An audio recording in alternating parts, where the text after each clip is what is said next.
সরকারের নিকট আহ্বান জানাবো যে আমাদের দাবি মানতে হবে। ইতিমধ্যে আমাদের কাজী সমাজের পক্ষ থেকে আমাদের প্রতিনিধি দল মাননীয় আইনমন্ত্রী মহোদয়ের নিকট সাক্ষাৎ করেছেন, আইন সচিব মহোদয়ের নিকট সাক্ষাৎ করেছেন। তারা আমাদেরকে আশ্বস্ত করেছেন, আমরা চাই যে আমরা আমাদের যে সরকার জনবান্ধব সরকার, জনকল্যাণমূলক সরকার এবং যে বাংলাদেশের গড়ার লক্ষ্যে যে সরকার প্রতিষ্ঠিত হয়েছে, আমরা সেই সরকারের নিকট আহ্বান করব যে আমাদের অধিকারকে সুরক্ষা দিতে হবে।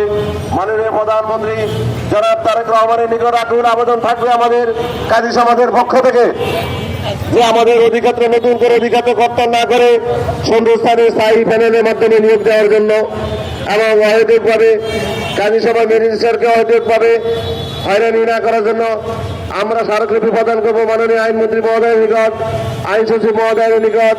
কাজী সমাজের পক্ষ থেকে আমাদের দাবি দেওয়া আছে, ইনশাআল্লাহ আমরা যত শীঘ্রই আমাদের প্রোগ্রাম শুরু হবে।